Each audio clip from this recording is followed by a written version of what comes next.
Malaysia তথা লাঙ্কাবিতে আজ আমাদের দ্বিতীয় দিন। খুব সুন্দর রোদ ঝলমলে একটা সকাল, শুরু হচ্ছে আর একটা নতুন ব্লগ। আজ আমরা এক্সপ্লোর করতে চলেছি লাঙ্কাবির বিশ্ববিখ্যাত স্কাই ব্রিজ।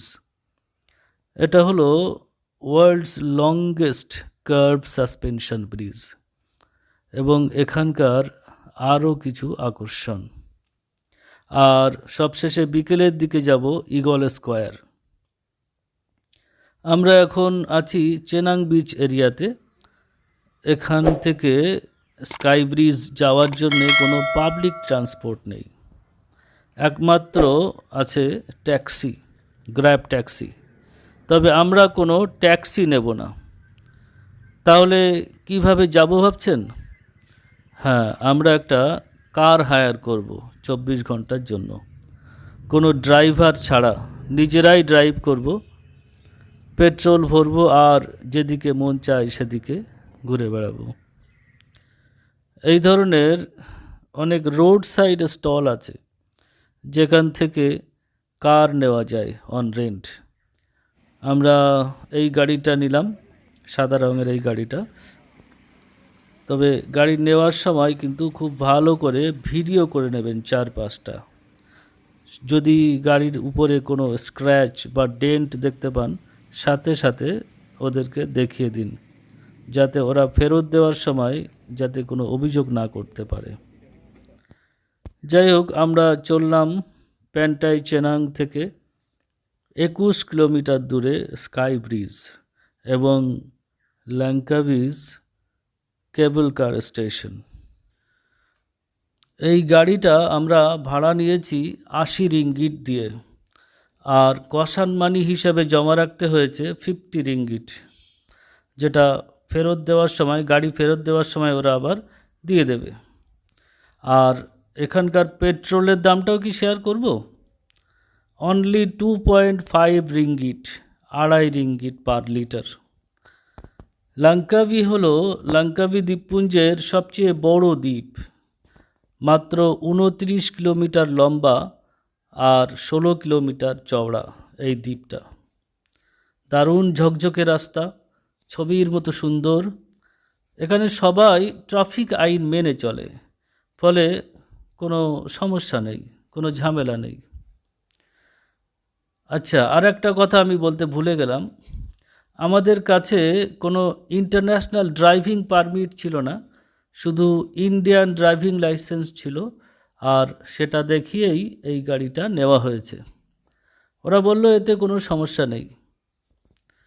যাই হোক, বেশ কিছুক্ষণ পর আমরা পাহাড়ি পথ বেয়ে চলার পর পৌঁছে গেলাম কেবল কার স্টেশনে। এখানে গাড়ি পার্ক করে এগিয়ে যেতেই দেখি এই ধরনের ছোট ছোট বাস, লন্ডন বাস নাম এর। 10 রিঙ্গিট ভাড়া দিয়ে আমরা এই বাসে করে চললাম গন্ডোলার কাছে। পরে বুঝলাম এই বাসের জন্য 10 রিঙ্গিট ভাড়া দেওয়ার কোনো প্রয়োজন নেই, বরং ওরিয়েন্টাল ভিলেজের মধ্য দিয়ে সুন্দর দৃশ্য দেখতে দেখতে হেঁটে যাওয়াটাই ভালো। 5-7 মিনিট মতো লাগে।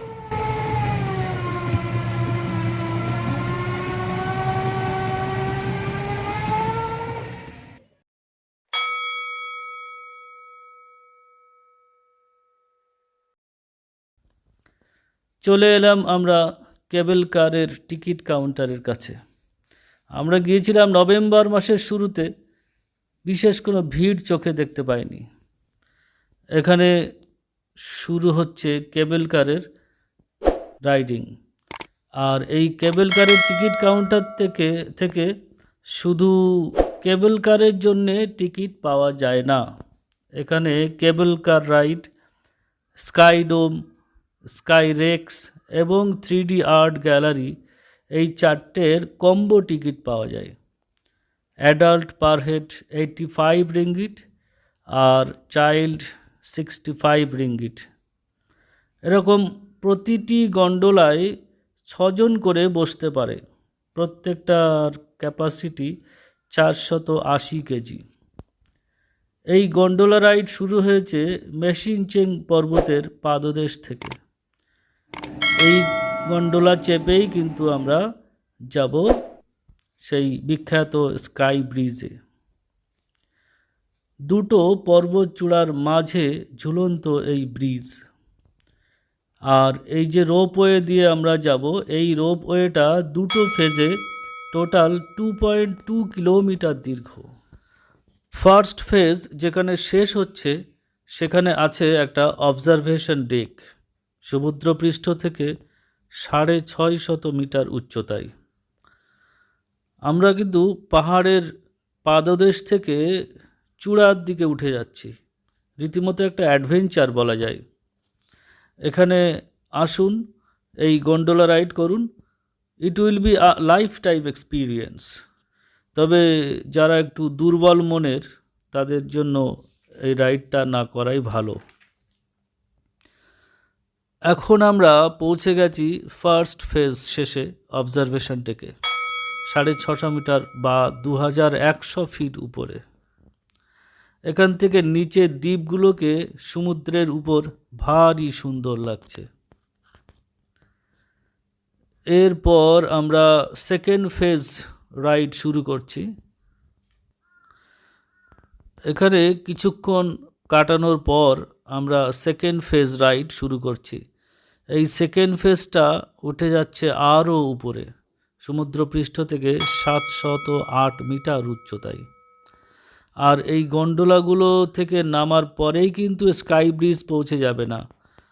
এখান থেকে নেমে স্কাই ব্রিজ পৌঁছাতে হলে আরও কিছুটা পথ যেতে হবে। এই পথ যাওয়া যায় দুইভাবে, পায়ে হেঁটে সিঁড়ি ভেঙে অথবা স্কাই গ্লাইড চেপে। এখানে আবার একটা টিকিট কাটতে হয়। হেঁটে ব্রিজ গেলে 6 রিঙ্গিট ফর অ্যাডাল্ট এবং 4 রিঙ্গিট ফর চাইল্ড। আর স্কাই গ্লাইড চেপে যেতে হলে 16 রিঙ্গিট ফর ইচ অ্যাডাল্ট এবং 11 রিঙ্গিট ফর ইচ চাইল্ড। তো আমরা স্কাই গ্লাইড চেপে যাচ্ছি। ওয়াও, অবশেষে পা রাখলাম আমরা এই বিশ্ববিখ্যাত স্কাই ব্রিজে। দারুণ একটা অভিজ্ঞতা। আর এই ব্রিজের উপরে দাঁড়িয়ে চারপাশে 360 ডিগ্রি বার্ডস আই ভিউ যা দেখছি, আলহামদুলিল্লাহ, এক কথায় অনবদ্য। দারুণ দারুণ একটা ব্যাপার। ব্রিজের উপরে এরকম কাঁচ বা গ্লাস সেট করা আছে কিছু দূর পর পর। এর উপর দাঁড়ালে পায়ের নিচে গভীর খাদ দেখা যায়। যাই হোক, এই ব্রিজটা 125 মিটার বা 410 ফিট দীর্ঘ। এটা নির্মাণ করতে সময় লেগেছিল মাত্র 12 মাস। আর জনসাধারণের জন্য এটা ওপেন করা হয় 2005 সালের ফেব্রুয়ারি মাসে। তবে আমরা যে স্কাই গ্লাইড চেপে ব্রিজে পৌঁছালাম, এটা কিন্তু প্রথমে ছিল না, সেই 2005 সালে ছিল না। এটা ইনস্টল করা হয়েছে অনেক পরে, 2015 সালে। এরকম একটা পাহাড়ের চূড়ায়, এরকম দুর্গম জায়গায় এই ব্রিজ তৈরি করাটা যথেষ্ট টাফ কাজ ছিল। এর বিভিন্ন পার্ট নিচে তৈরি করে তারপর রাশিয়ান ক্যামভ হেলিকপ্টার দ্বারা উপরে তোলা হয় এবং এই বিভিন্ন পার্টগুলোকে অ্যাসেম্বল করে রূপ দেওয়া হয়েছে বর্তমানের এই স্কাই ব্রিজের। যাই হোক, এই ব্রিজে আমরা বেশ কিছুক্ষণ সময় কাটিয়ে যখন নিচে নেমে এলাম তখন বেলা অনেকটা গড়িয়ে গেছে। একটা পাকিস্তানি রেস্টুরেন্ট থেকে লাঞ্চ সেরে নিয়ে এগিয়ে চললাম স্কাই রেক্সের দিকে। কম্বো টিকিট প্রথমেই কাটা ছিল। এই স্কাই রেক্সের মধ্যে একটা অদ্ভুত মেকানিজম কাজ করে। এখানে একটা 3D শো চলে আর বসার জন্য একটা ট্রাম কারের মতো জায়গা আছে, যেটা নড়তে থাকে শো চলাকালীন, আর মনে হয় যেন একটা বিশেষ ট্রাক বেয়ে এগিয়ে যাচ্ছে।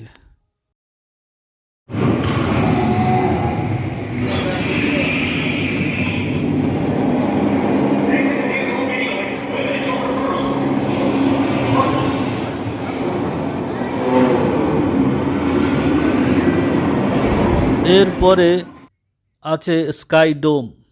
এটা কলকাতা বিড়লা প্ল্যানেটোরিয়ামের মতো।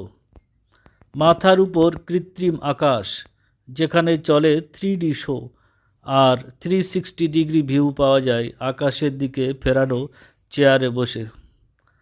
এটা হলো 10 মিনিটের একটা শো।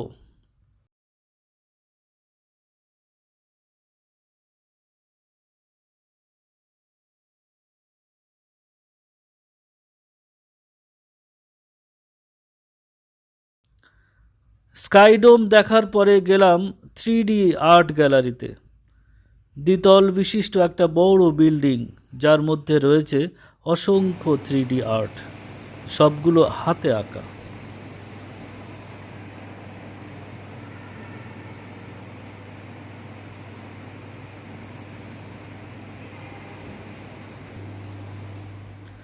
অবশেষে ওরিয়েন্টাল ভিলেজের পাট চুকিয়ে আমরা আবার গাড়ি নিয়ে চললাম লাঙ্কাভির বিখ্যাত ঈগল স্কোয়ারের দিকে। এখান থেকে 30 কিলোমিটার দূরে।